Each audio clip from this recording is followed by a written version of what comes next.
अविनाश सुबह समय पर उठा नहीं तो संस्कृति को चिंता हुई। उसने अविनाश को उठाते हुए उसके माथे पर हाथ रखा। माथा तप रहा था। संस्कृति घबरा उठी। अविनाश को तेज बुखार था। 2 दिन से वह खांस भी रहा था। संस्कृति ने कल इसी वजह से उसे ऑफिस जाने से मना कर दिया था, मगर आज तेज बुखार भी था। उसने जल्दी से अविनाश को दवा खिलाकर माथे पर ठंडे पानी की पट्टी रखी। संस्कृति और अविनाश की शादी को अभी ज्यादा वक्त नहीं गुजरा था। 2 साल ही हुए थे। पिछले साल तक सास ससुर साथ में रहते थे, मगर कोरोना में संस्कृति की जेठानी की मौत हो गई तो सास ससुर बड़े बेटे के पास रहने चले गए। उसके बाद कोरोना का प्रकोप बढ़ता ही गया। पिछले कुछ समय से टीवी चैनल्स पर दिल्ली के अस्पतालों में कोरोना से जूझने वालों की हालत देखकर वह वैसे भी परेशान थी। कहीं वेंटिलेटर नहीं तो कहीं ऑक्सीजन नहीं। मरीजों को अस्पतालों में बेड तक नहीं मिल रहा था। ऐसे में अब उनका क्या होगा, यह सोचकर ही वह काम उठी। जल्दी से उसने माँ को फोन लगाया। माँ, अविनाश को सुबह से बहुत तेज बुखार है, क्या करूँ? बेटा, यह समय ही बुरा चल रहा है। राजू भी कोरोना पॉजिटिव है, वरना उसे भेज देती। हम खुद उसकी देखभाल में लगे हुए हैं। तू ऐसा कर, जल्दी से डॉक्टर को बुला और दवाएं शुरू कर। हाँ माँ, वह तो करना ही होगा। मेरी सास की भी तबीयत भी सही नहीं चल रही है, वरना जेठी को ही बुला लेती। घबरा नहीं बेटी, धैर्य से काम ले, सब ठीक हो जाएगा, माँ ने समझाने का प्रयास किया। संस्कृति ने पति का कोरोना टेस्ट कराया। तब तक फैमिली डॉक्टर से पूछकर दवाएं भी देती रही। इस बीच अविनाश की हालत ज्यादा खराब होने लगी तो वह उसे लेकर अस्पताल भागी। 2 अस्पतालों से निराश लौटने के बाद तीसरे में मुश्किल से बेड का इंतजाम हो सका।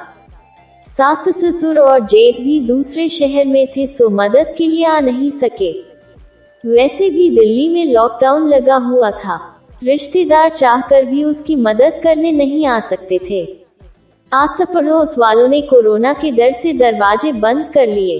तब संस्कृति ने अपने दोस्तों को फोन लगाया, पर सबने बहाने बना दिए। अकेली संस्कृति पति की सेवा में लगी हुई थी। अस्पताल में मरीजों की लंबी कतारों और मौत के तांडव के बीच किसी तरह संस्कृति खुद को बचाते हुए पति के लिए दौड़भाग करने में लग गई। कभी दवा की पर्ची लेकर भागती तो कभी खाना लेकर, कभी डॉक्टर से गिड़गिड़ाती तो कभी थक-हार कर बैठ जाती। उसे कोरोना वार्ड में जाने की इजाजत नहीं थी। बाहर रिसेप्शन में बैठकर ही पति के ठीक होने की कामना करती रहती। उस पर पति की तबीयत अच्छी होने के बजाय बिगड़ती जा रही थी। उस दिन भी डॉक्टर ने पर्ची में कई दवाएं जोड़कर लिखी। वो दवाएं लेने गई, मगर जो सबसे जरूरी दवा थी वही नहीं मिली। अस्पताल में उसका स्टॉक खत्म हो चुका था।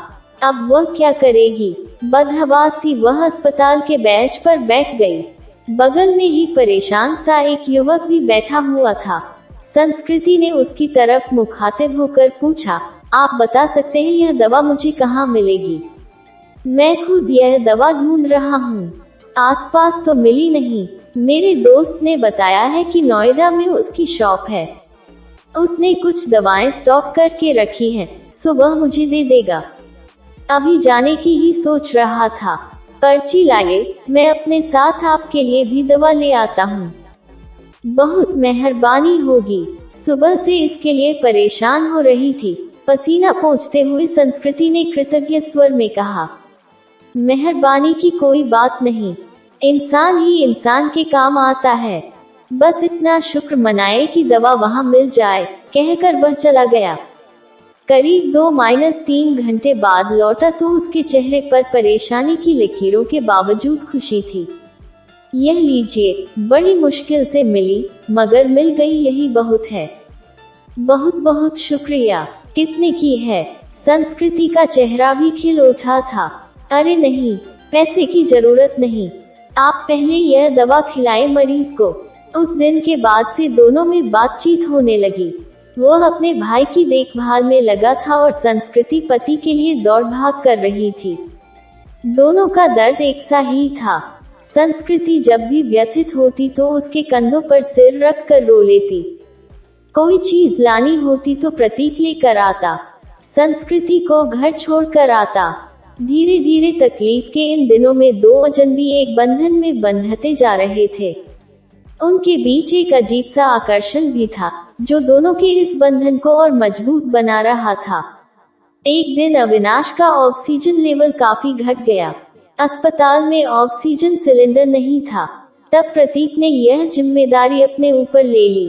पूरे दिन कड़ी धूप और गर्मी में लाइन में लगकर आखिर वह ऑक्सीजन सिलेंडर लेकर ही लौटा था। उस दिन संस्कृति ने पूछा था, आप मेरे लिए इतना कुछ कर रहे हैं, इतना ख्याल रखते हैं, मगर क्यों? मैं तो आपकी कुछ भी नहीं लगती।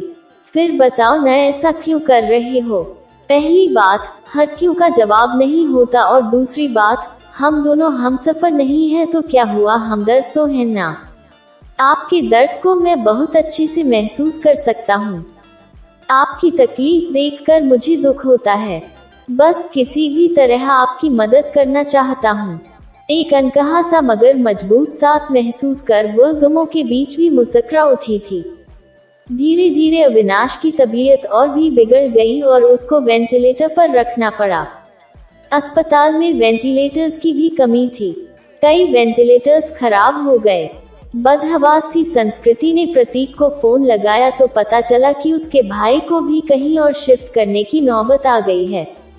आप चिंता न करो संस्कृति जी, मैं अपने भाई को जिस अस्पताल में लेकर जा रहा हूँ, आपके पति को भी वहीं लेकर चलता हूँ। वहाँ वेंटिलेटर की सुविधा है और डॉक्टर्स भी अच्छे हैं। प्रतीक ने उसे ध्यान से बंधाया और फिर जल्दी ही शिफ्टिंग की सारी व्यवस्था करा दी। शाम में सब निबट गया तो प्रतीक का हाथ पकड़कर रुंधे गले से संस्कृति इतना ही कह सकी, आप नहीं होते तो पता नहीं क्या होता। मैं नहीं होता तो कोई और होता। अच्छे लोगों की मदद के लिए कोई ना कोई आ ही जाता है। ऐसा नहीं है प्रतीक जी, मैंने अपने दोस्तों, पड़ोसियों और परिचितों सबको देख लिया। इस कठिन समय में कोई भी मेरे साथ खड़ा नहीं। केवल आप हैं जिसे 4-6 दिन पहले तक मैं जानती भी नहीं थी। आज लगता है ऐसे आपके बिना रह ही नहीं सकती। उसकी बात सुनकर प्रतीक ने एक अलग ही नजर से संस्कृति की तरफ देखा और फिर मुस्कुरा कर चला गया। संस्कृति के दिल में अजीब सी बेचैनी होने लगी।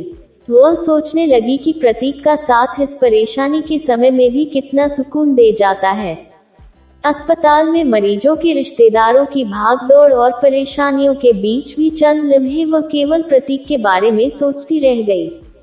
इसी तरह 2-3 दिन और गुजरे। अविनाश की हालत काफी गंभीर थी। फिर एक दिन सुबह संस्कृति को सूचना मिली कि उसके पति की मृत्यु हो गई है। एक पल में संस्कृति को लगा जैसे वह अधूरी रह गई। उसका सब कुछ छिन गया है। प्रतीक ने जितना हो सका उसे धैर्य बंधाया।